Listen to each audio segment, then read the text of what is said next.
what's more important is being on that hard bottom where you're going to eliminate foul up fish. I've come back about half a metre. It's so evident today that you've got a catapult bait.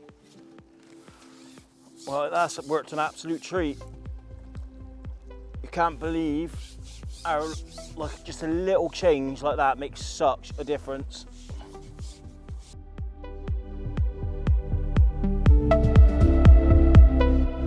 Well, you join me here today at the stunning Meadowlands fishery.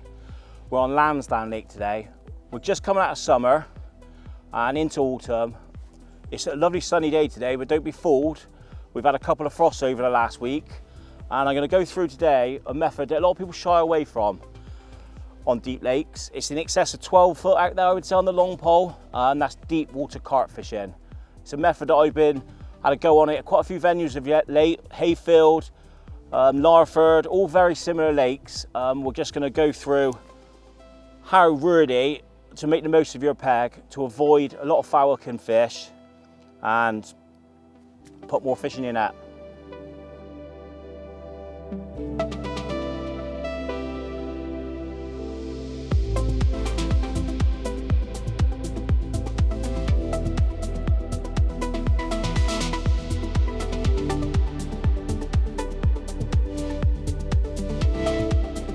Well, I can't wait to get started. So the first thing that we're going to go through now, which is really important, is plumbing up.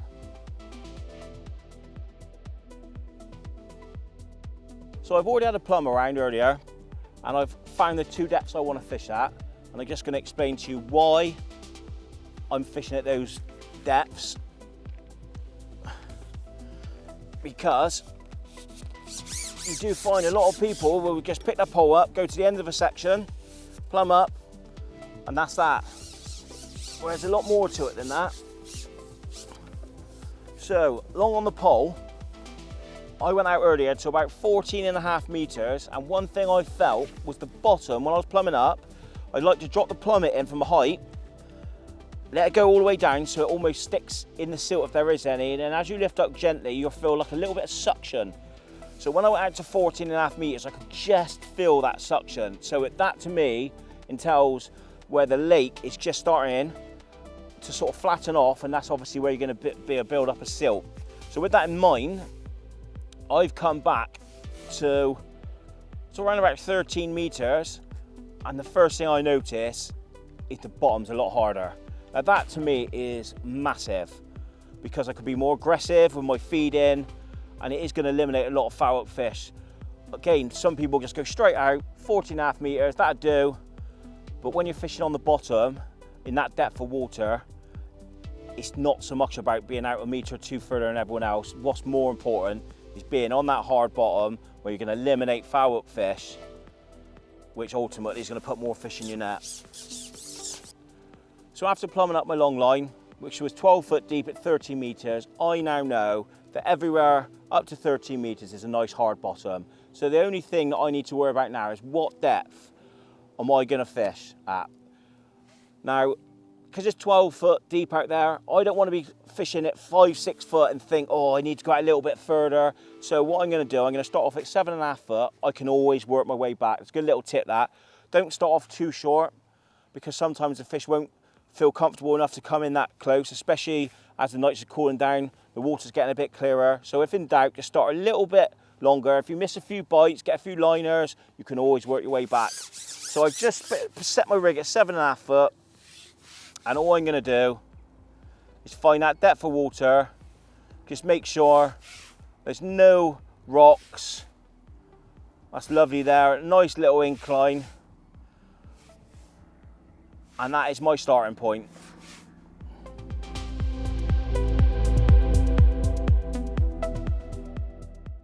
So I can't wait to get started now. Enough waffling on.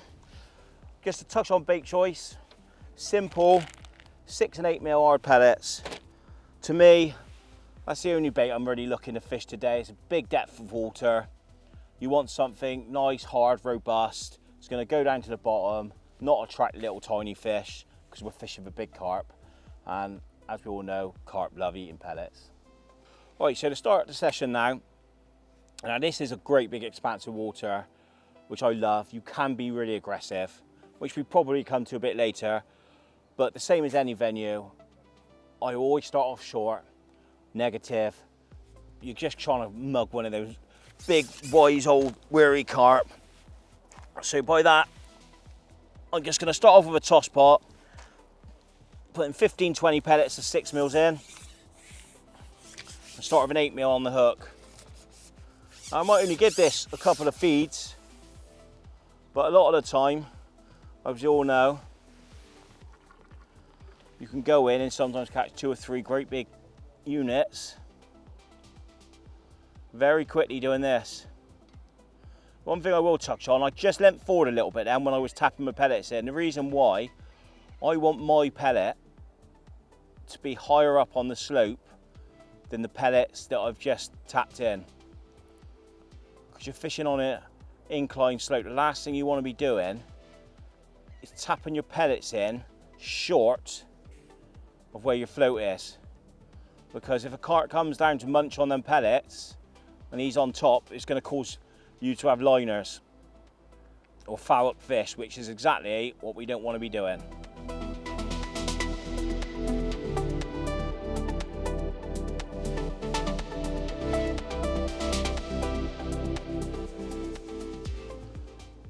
So I've had a couple of feeds with a pole pot, no bites as yet, which doesn't surprise me. It's a great big expanse of water, so I'm not going to sit here and wait around and wait for something to happen. So straight away I'm going to, oh, that's an indication then. Well, that's a good sign. So the first thing I'm going to do now is just to start chucking some bait by hand. Now when you feed your pellets by hand, if anything, I want them to go on the float or a little bit past it. I try not to feed them short, that's really important. If you start feeding them short, they're gonna be sat above your pellet that you're fishing with on the bottom. And that is only gonna do one thing, there you go, bite straight away after chucking those pellets. So now I've got that fish, and the first thing I'm going to do is feed a few more, because that definitely works straight away then, that extra bit of noise.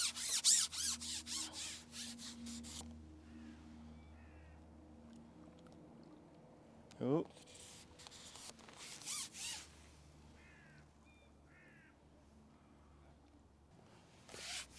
Right, so on the short line,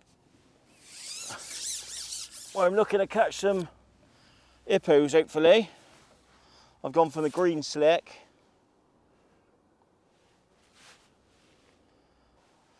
The reason I love this green for short, because it's just got, it stretches loads, but it's just got so much power when it comes to netting. Like you say, you might only get a window of opportunity on this short line for 10-15 minutes at the start of a match, and maybe sometimes the last hour, sometimes even the last half hour. The last thing you want to be doing is fishing a light elastic, messing around. When you're fishing for these big old wise carp. I just find that green perfect.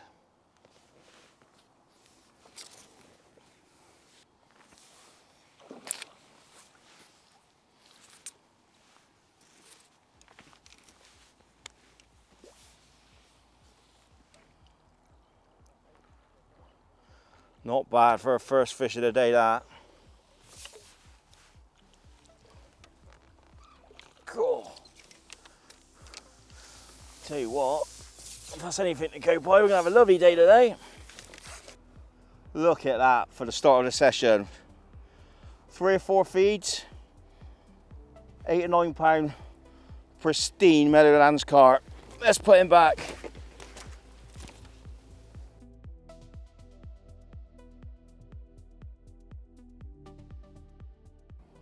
Well, that was a brilliant start. Probably 5-7 minutes into the session, and I've had one 8-9 pound. So now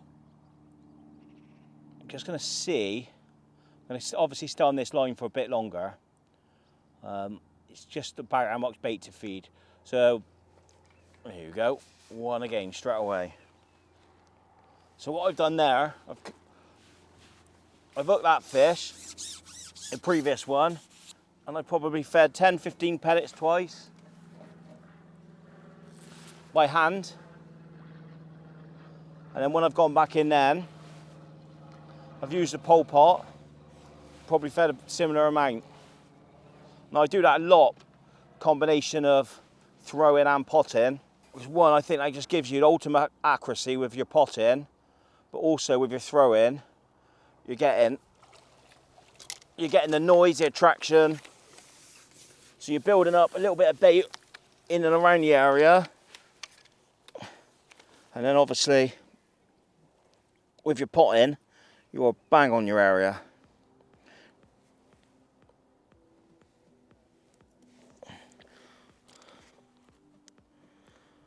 Not the biggest, 4 or 5 pound, but we've had 3 indications and 2 fish. So again, that's the sort of thing I'm looking for. Now, if I went in and had 3 or 4 indications and I've not hooked into a fish, then that's telling me straight away maybe I'm fishing in the wrong depth of water. But with the start we've had, again, I'm just going to keep plodding along. So again, a medium toss pot, fill up with 6mm pellets, and I've got an 8mm on the hook. I'm just going to repeat the process. Like I say, it is actually really simplistic fishing. So I'm just going to get my head down now, try and get into a nice little rhythm, and see how long I can make this last.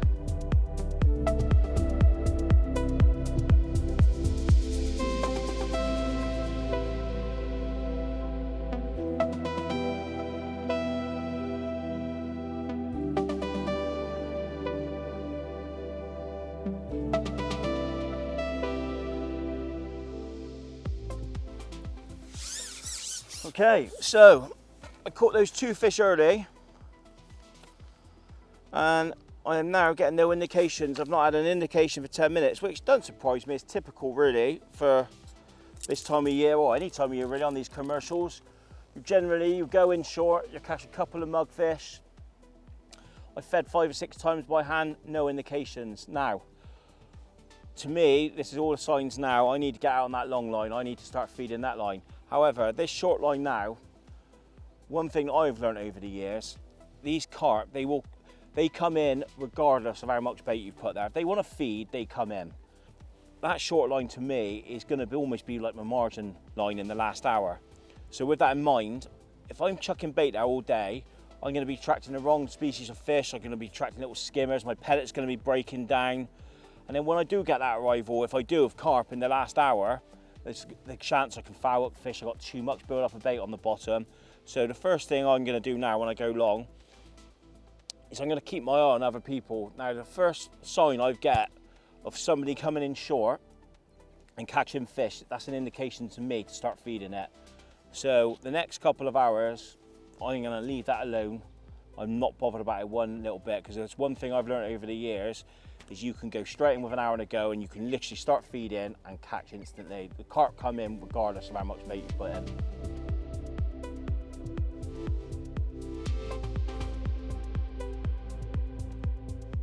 Okay then, so we're going out on this long pole now. Just to start off with, again, I've just started off on I put a large toss pot on. I've probably got 40-50 pellets in there. I just want to, obviously this is my first feed. I just want to build up a little area. And I'm just going to wait to see if I can get a few indications. And then more than likely, I'm going to be picking up the catapult. Now, because you are fishing in a big old lake, in a big depth of water, sometimes I've had days where I've not caught anything for half hour, 45 minutes, an hour, hour and a half. But one thing I will do on these types of lakes is you can be aggressive. You do find you catch fish in little bursts and spells. Like you say, it's a big old lake. But just to start off with, I'm just going to build my way into it.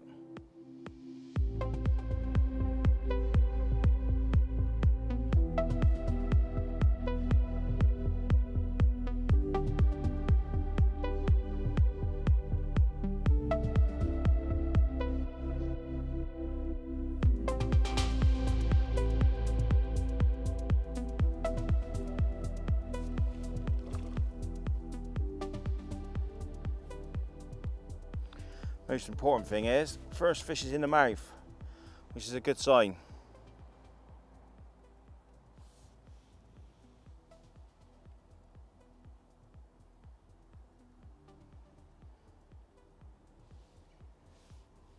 You can tell the nights are getting colder because I sat there then for 10 or 12 minutes and didn't have a single indication, even though I fed quite a few times with a catapult. If that was in the heights of the summer, to me, you'd be getting probably a lot of indications where fish at all depths. That's why shallow fishing's so devastating in the summer.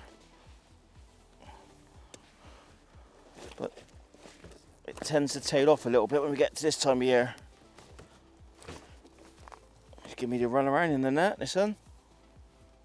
There you go. Oh, lovely in the side of the mouth. Probably £7. And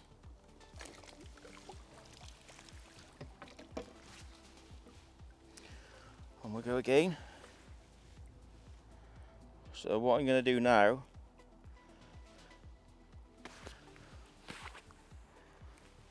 which I do like doing a lot to be honest, is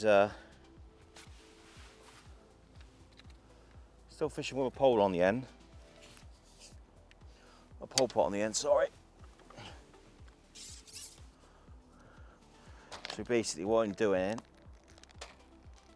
I'm not putting many in there, 10-15 pellets, but I'm just sort of giving myself like a little killing zone. But I will be feeding with a catapult over the top as well. Like I say, this is my main line of attack and I want to be drawing the fish into my peg. So as always, just make sure before you tack your pellets in, you just rattling them out.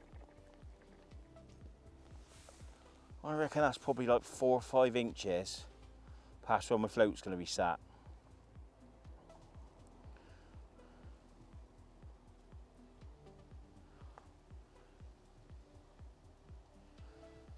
It's such a simple thing, but if you just go out and just tap your pellets in as per normal, your pole pot is normally a couple of inches back. But again, one thing that I've always learned to eliminate as many foul hookers as possible when fishing on a slope is if your pellet is at the top of the rest of the pellets, you are so much less likely to be getting linered. Just makes perfect sense really when you think about it. If I start feeding with a catapult now a metre short of my float and a carp's tailing up sort of 8-10 inches shallower than where my pellet is, it's going to be hitting my line and I'm going to be striking and hooking in where I don't want to be hooking them. The trick with it is, it's not to get loads of bites, but when you do get a bite, you want a good conversion rate. Like you say, oh, there you go, look at that, another bite. Another clean bite. That's 2 bites I've had out now, both have been real clean.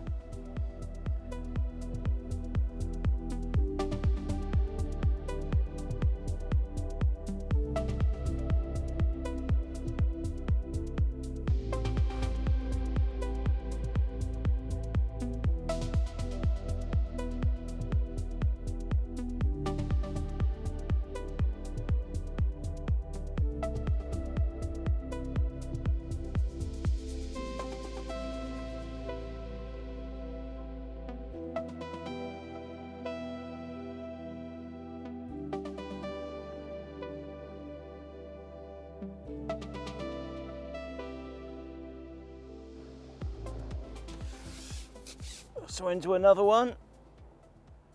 It's been good to be honest. I think I've had 3 or 4. Yeah, this is my 4th one. But not really getting any indications, just clean bites, which is a sign it all's going well. I'm having to feed by catapult. I've tried tapping pellets in and I had 1 or 2 doing it, but the last 2 fish I've had to start catapulting. Like you say, if if I'm not getting, as long as I'm getting clean bites, I'd always prefer the catapult because you're just drawing fish into your peg. But this is, like you say, this is a sort of method where it's not about going in and getting one every single put in. You're just, it's such a big expanse of water. You're going to get little bursts and spells of fish. I've had 4 fish and they've probably gone £25 in sort of, I don't know, half hour.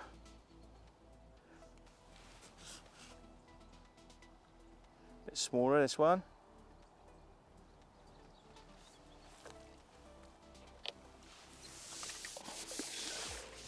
So what I'll do, let's just get a little bit more bait out there. Ready for the next one.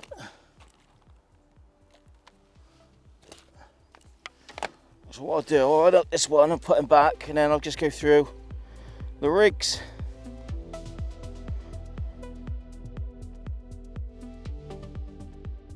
So when it comes to rigs, it's reasonably simple. Really, I've got the yellow slick on my long pole. Like I said earlier, I like the yellow just because it just gives, when you hook into a fish in that depth of water, the last thing you want is really heavy elastic pulling your pole around. They got loads of places they can run, so it just gives you that little bit more control to ship back in nicely. Float wise, like a slim body, 1.25 grams, 2mm hollow bristle. That's really important. You want something that's going to hold like an 8mm pellet up, and then when you come down, it's obviously about 12 foot deep. Now, one thing I like doing, I've watched a lot of these underwater videos and bits and bobs, and some I've always liked doing really. I'm not a fan of having my bulk really close with carp fishing to my hook. I look at these fish, I picture them sat on the bottom, eating. Like you say, you get a nice 10, 12 pounder, and the minute they touch that bulk, they shoot out your peg. I mean, you've probably had it loads of times where you're fishing and you see a line of bubbles coming up towards your, to where your float is. You think, go on, go on, go on, and the next thing you know, gone.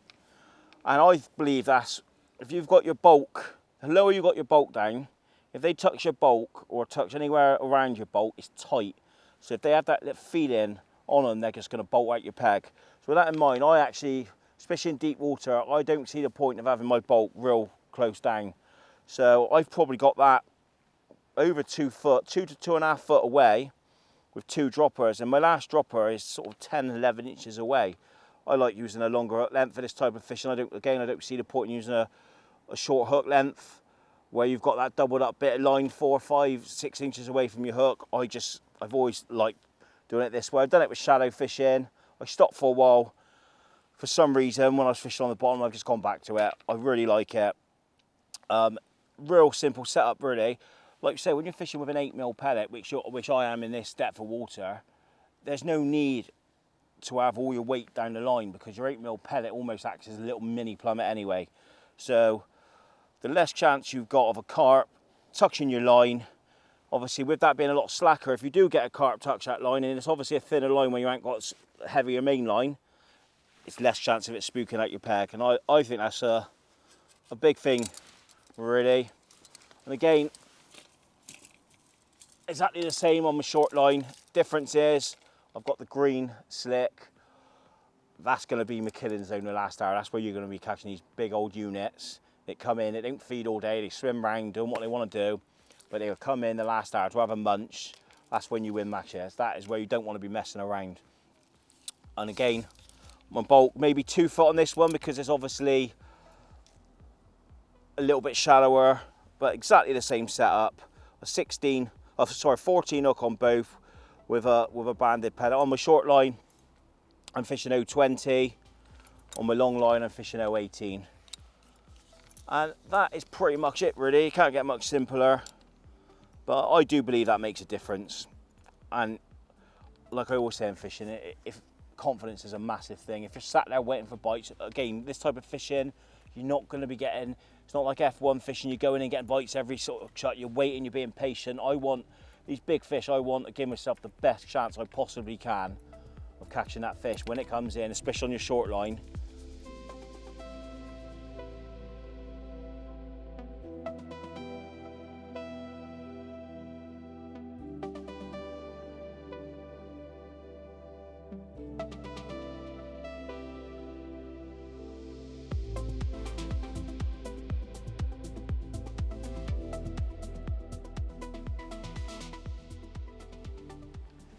Right, I got one on now. Yeah, I'm pretty sure he's in the mouth, but what I have noticed, I had like 5, all clean as a whistle bites, but I've had to catapult. If I just keep tapping a few pellets in, I would just get no indications. I've been fishing a while now, probably an hour and a half, but one thing I've noticed, as soon as I catapult, you know, you do get indications, but I have started missing the odd bite. And I did foul up one a minute ago, although this one's not foul up. But when I look out there, although it's got a ripple on it, I'm seeing a little bit of fizzing. So when I plumbed up earlier, oh, it's a nice fish. It felt pretty hard to me, but it's maybe a little bit softer at the bottom than what I thought it was. So what I'm going to do, because I've done this on quite a few venues, and it works a treat, is since you start seeing a little bit of fizzing, because the fish aren't coming up shallow, it's been cold nights, and although it's a nice sunny day today, I'm not getting, there's no signs really that the fish are in the top couple of foot of water. It's definitely like you're getting your indications. And if you miss a bite, I can see like a few bubbles coming up where like the fish has been spooked. So there's a little bit of silt there. So what I'm going to do, I'm going to re-plumb up, and I'm just going to come back up the shelf. Not a lot, but maybe sort of 10 inches, 6 to 10 inches. I won't change my lash length.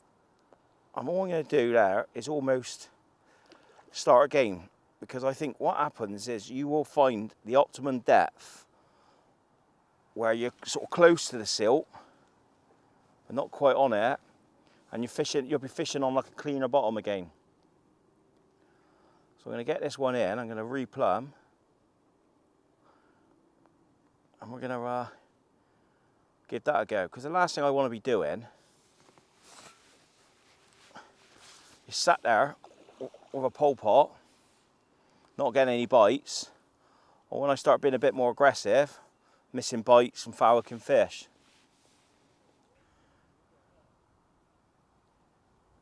Yeah, he's in the wing.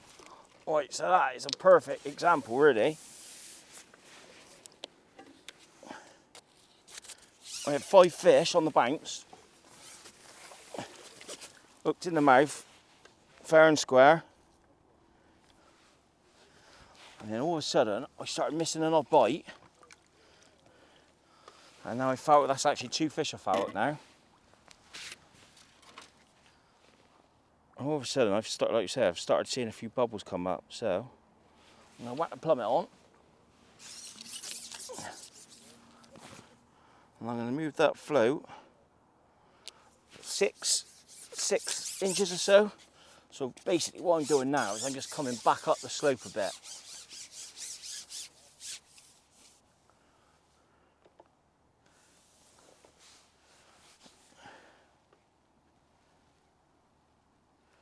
Right, so as you can see, so that's where I was fishing.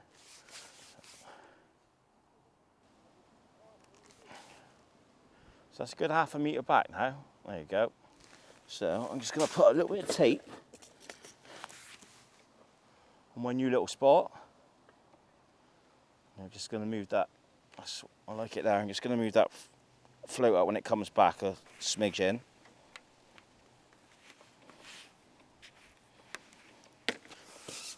Well, you do find that a lot on carp venues. As soon as that bottom starts going bubbly,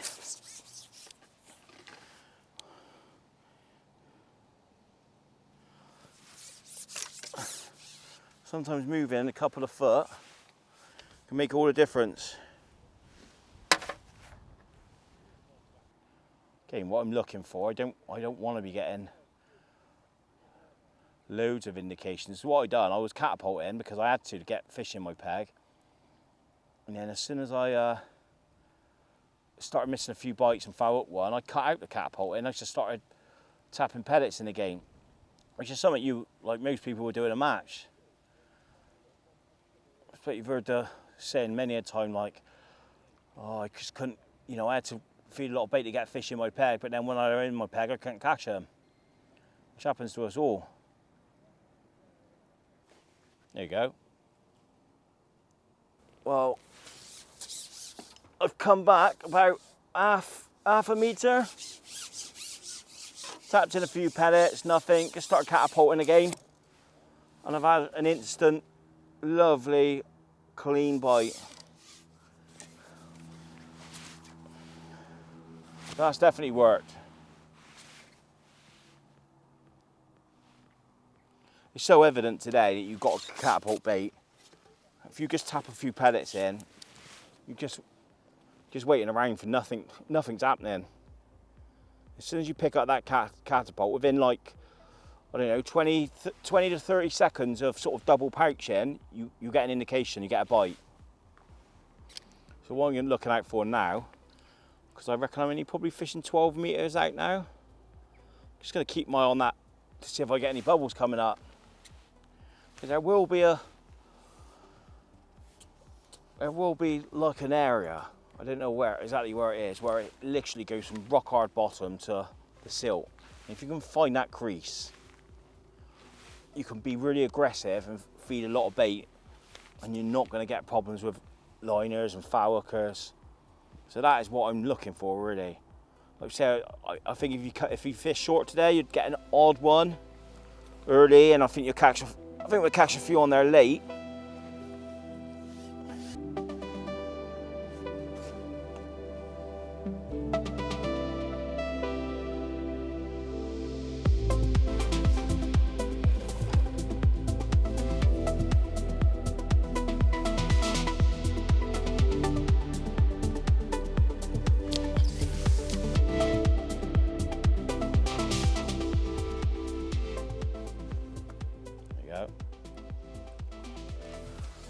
Well, that's worked an absolute treat.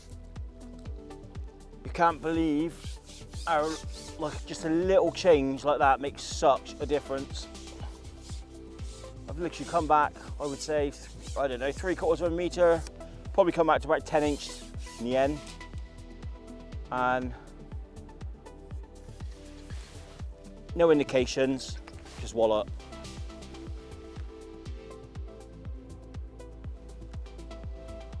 I had no bubbles coming up. If that happened again and I start getting a lot of bubbles come up, I might come back again. Come back another 10 inches. I've done it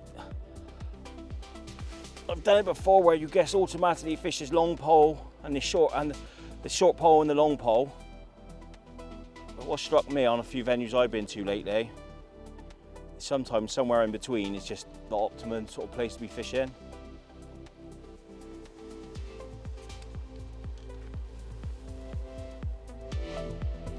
Cannot believe how hard these fish are fighting.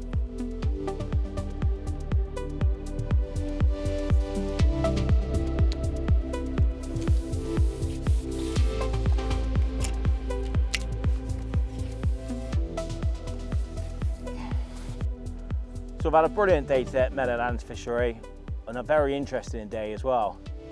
One thing that I've learned and I'm taking away from today, don't just necessarily fish a short and a long line.